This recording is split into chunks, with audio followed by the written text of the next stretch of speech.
Hello friends, welcome back to my channel. कैसे हैं आप सब।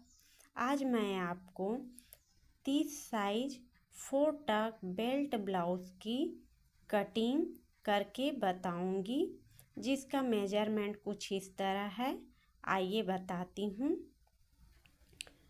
कंधा शोल्डर है 10 इंच, लंबाई लेंथ है 13 इंच, सीना चेस्ट है 30 इंच, कमर वेस्ट है 26 इंच, गला फ्रंट पार्ट की गहराई है 6 इंच और बैक पार्ट की गहराई है गले की 10 इंच।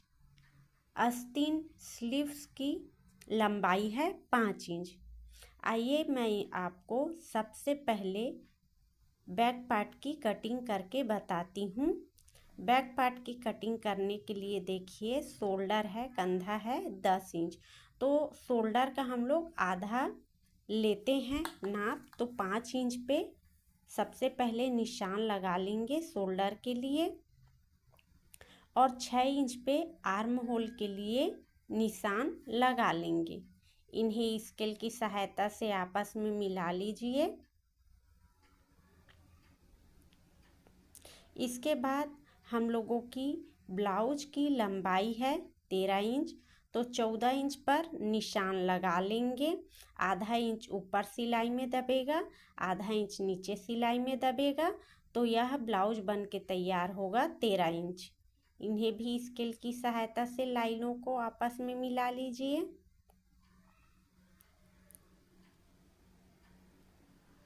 इसके बाद आर्म होल की गोलाई के लिए 1.5 इंच 2 पॉइंट पर निशान लगा लीजिए। सीना है, चेस्ट है 30 इंच, तो उसका फोर्थ भाग होगा 7.5 इंच पर निशान लगाए हैं। 1.5 इंच हम लोग सिलाई के लिए एक्स्ट्रा कपड़े पर निशान लगा लेंगे। इसके बाद कमर वेस्ट की नाप है 26 इंच, तो हम लोग इसका फोर्थ पार्ट लेंगे 6.5 इंच। 1 इंच पीछे टक्स की लिए हम लोग निशान लगा लेंगे और 1.5 इंच हम लोग इसमें भी 1.5 इंच इसमें भी सिलाई मार्जिन, सिलाई के लिए कपड़ा जगह छोड़ लेंगे। इसे भी निशान लगा लीजिए। अब इन निशानों को स्केल की सहायता से सीधी लाइन खींच लीजिए।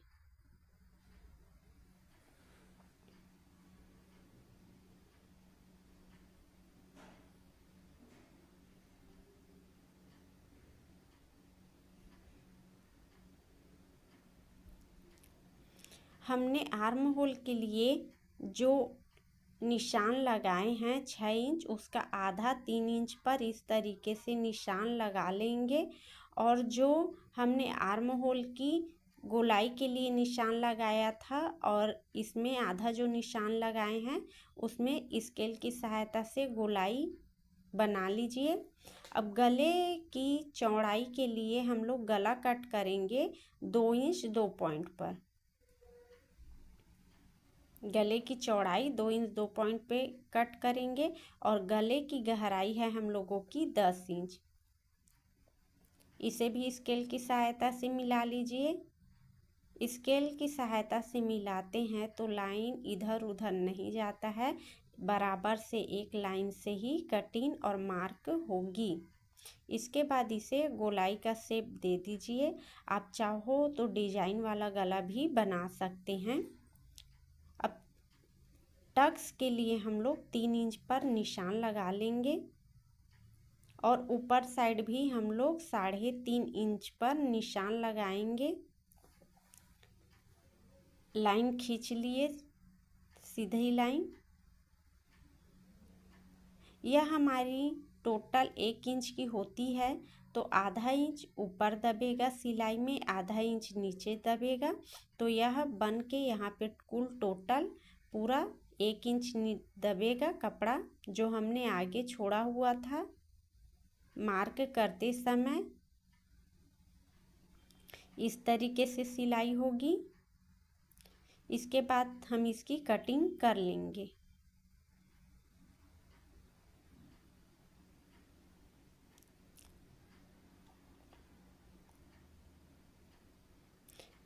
अब इसके बाद हम लोग पीछे के भाग के बाद सामने का फ्रंट पार्ट कटिंग करेंगे। इसके लिए सबसे पहले आधा इंच के नाप में हुक के लिए निशान लगा लिए हैं और अब हम लोग हुक के निशान जहां से रखे हैं वहीं से 5 इंच पर शोल्डर के लिए नाप लगा लेंगे।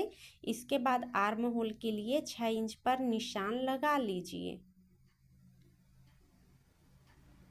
आर्म होल के 6 इंच पर निशान लगाने के बाद इसे भी मिला लीजिए स्केल की सहायता से। अब 1 इंच आधा पॉइंट पर निशान लगा लीजिए।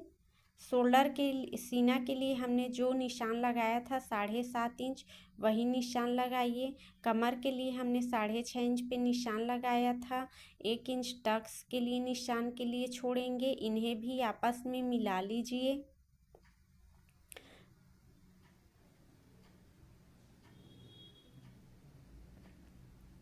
अब इसके बाद 1.5 इंच हमने पीछे भी सिलाई मार्जिन छोड़ा था, सिलाई के लिए कपड़ा छोड़ा था 1.5 इंच, वो निशान भी यहाँ भी लगा लीजिए। 1.5 इंच सामने के भाग का कटिंग कर रहे हैं हम लोग ब्लाउज की। अब इसके बाद जो हमने निशान लगाया था वही आर्म होल के लिए 6 इंच पे निशान लगाए थे, तो 6 इंच का आधा होगा 3 इंच।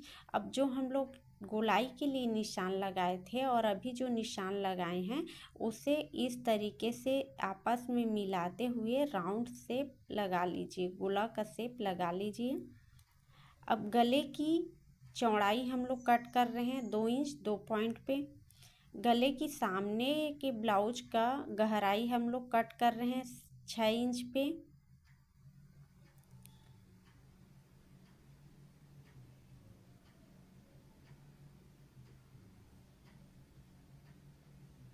अब इन्हें हम गोलाई का आकार बना लेंगे, गोलाई का शेप दे रहे हैं।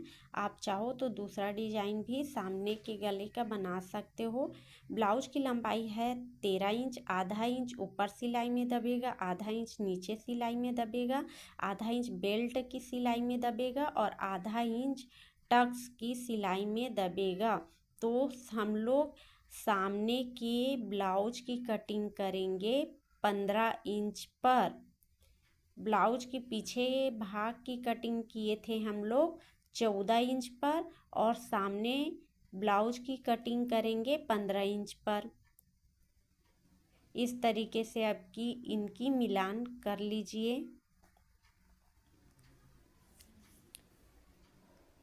हम लोग बेल्ट के लिए हुक साइड नाप लेंगे 3.5 इंच पर और कमर की सिलाई साइड हम लोग नाप लेंगे 3 इंच पर। अब इन्हें स्केल की सहायता से तिरछी पट्टी के आकार में निशान लगा लीजिए। यह तिरछी बेल्ट के आकार में अभी निशान बनेगी। बाद में हम इसे गोलाई का शेप देंगे आधा इंच डाउन करके इस तरीके से। अब हम लोग शोल्डर से लेकर के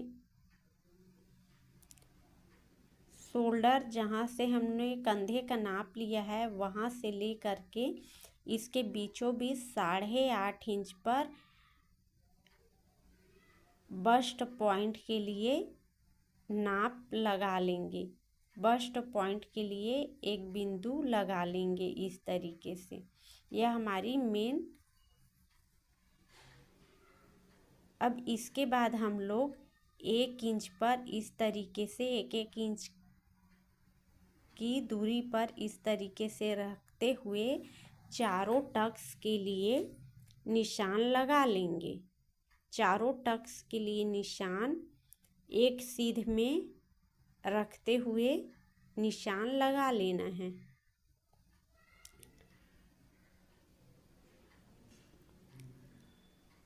अब इन्हें स्केल की सहायता से लाइन खींच लीजिए टक्स की।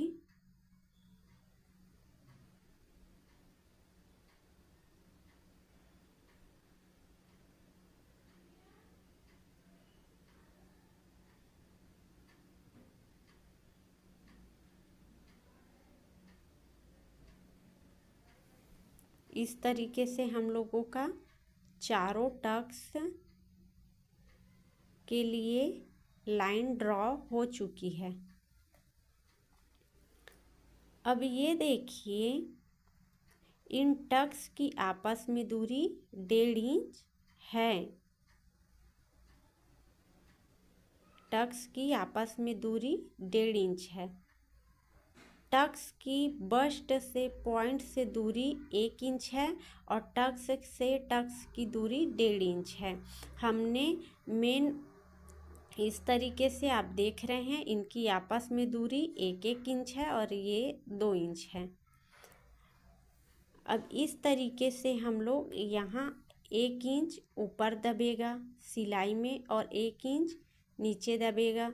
तो हम लोगों की ये देखिए मैं बता रही हूँ टेप से 1 इंच ऊपर सिलाई में दबेगा। इस तरीके से जब हम लोग सिलाई करेंगे तो कपड़े को डबल फोल्ड करते हैं, उसके बाद हम लोग सिलाई करते हैं तो ऊपर 1 इंच के निशान से मार्क करेंगे और नीचे 1 इंच।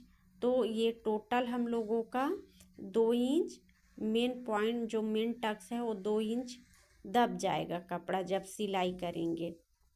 सिलाई हमारी कुछ इस तरीके से होगी। इसे डॉट में निशान लगा लीजिए।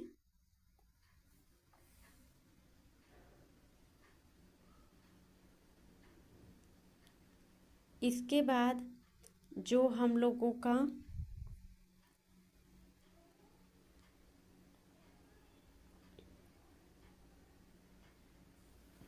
हुक साइड है, हुक साइड हम लोग आधा इंच ऊपर दबा कर सिलाई करेंगे, आधा इंच नीचे दबा करके सिलाई करेंगे तो यह 1 इंच दबेगा।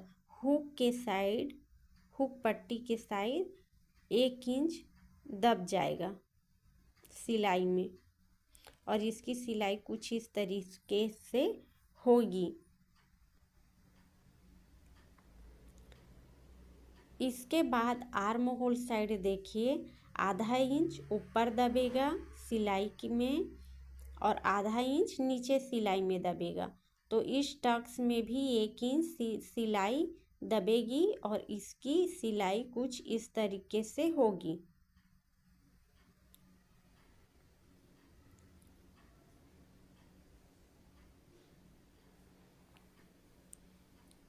यहाँ पे देखिए हमने कपड़े के लिए जब लंबाई कट की थी तो सिर्फ आधा इंच छोड़ा था जगह, तो आधा इंच छोड़ा था तो हम यहाँ 2 पॉइंट ऊपर दबाएंगे, 2 पॉइंट नीचे दबा करके ही सिलाई करेंगे और ये हमारी टोटल आधा इंच ही कपड़ा दबेगी। यहाँ पे आधा इंच ही कपड़ा दबेगी। आधा इंच के दबा करके ही कपड़े को सिलाई कीजिएगा।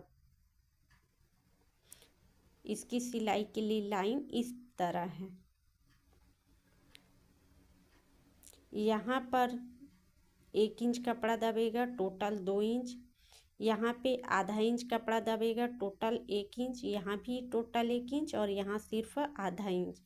इस तरीके से यदि आप पेपर की ग्राफ्टिंग करके कटिंग करेंगे तो फिटिंग बहुत ही अच्छी बैठेगी। ऐसा यूट्यूब में कोई भी नहीं बताए हैं जिस तरीके से मैं आपको बता रही हूँ। मेरा 10 साल का एक्सपीरियंस है सिलाई का और मैं इसी तरीके से कटिंग करती हूँ। देखिए मैं पीछे के पार्ट को सामने के पार्ट से मिलाई हूँ। इसमें हमने आधा इंच हुक के लिए जो जगह छोड़ा था वो है और 1 इंच बेल्ट और टक्स में दबेगा कपड़ा उसके लिए एक्स्ट्रा है। हमेशा सामने का भाग पीछे के भाग से ज़्यादा उभरा रहता है, इसलिए हमें कपड़ा भी ज़्यादा चाहिए। तो हम लोग सामने के भाग से को हमेशा 1.5 इंच कपड़ा ज़्यादा रख करके यदि कटिंग करेंगे तो इससे इसकी फिटिंग बहुत ही अच्छी बैठेगी। इसीलिए हम लोग इसमें 1.5 इंच का निशान लगा लेंगे कुछ इस तरीके से। कपड़े को और 1.5 इंच बढ़ा लेनी है और इसे भी लाइन खींच लीजिए। लाइन खींचने के बाद इसकी फिटिंग जब करेंगे, कटिंग करेंगे तो बहुत ही परफेक्ट बैठेगी। यूट्यूब में जैसा बताते हैं वैसा हूबहू आप करोगे तो कपड़ा बिगड़ सकता है। देखिए, हमने गले की गहराई 6 इंच ली है, आर्म होल के लिए 6 इंच ली है, आधा इंच हमने इस तरीके से जो बताई हूँ टक्स के लिए। कंधे से हम लोग 8.5 इंच पे बस्ट पॉइंट लिया है। यहाँ से यहाँ टक्स की दूरी 1.5 इंच है। टक्स की दूरी 1.5 इंच है। इसमें 1 इंच 2 इंच कपड़ा दबेगा। यहाँ पे आधा इंच 1 इंच कपड़ा दबेगा। इसमें भी आधा इंच 1 इंच कपड़ा दबेगा। यहाँ पे 2 पॉइंट आधा इंच कपड़ा दबेगा। यहाँ पे हम लोग 3 इंच पर निशान लगाए हैं। यहाँ पे 3.5 इंच पर निशान लगाएंगे और इसके बाद हम लोग आधा इंच डाउन करके गोलाई का शेप देंगे। इससे परफेक्ट फिटिंग बैठती है। आप सिलाई करते जाएंगे तो देखिएगा, यहाँ से 7.5 लिए हैं सीना के लिए। 1.5 इंच हम लोग यहाँ पे सिलाई मार्जिन छोड़े हैं। 1.5 इंच हम लोगों का सिलाई के लिए कपड़ा छूटा हुआ है। और इसके अलावा हमने यहाँ भी पीछे के भाग से सामने के भाग को 1.5 इंच एक्स्ट्रा कपड़ा रख करके कपड़ा कटिंग करेंगे। आप इस तरीके से अपने दिमाग लगाकर भी कुछ कटिंग कीजिएगा तो कपड़ा बहुत ही परफेक्ट बैठेगा। Thank you for watching.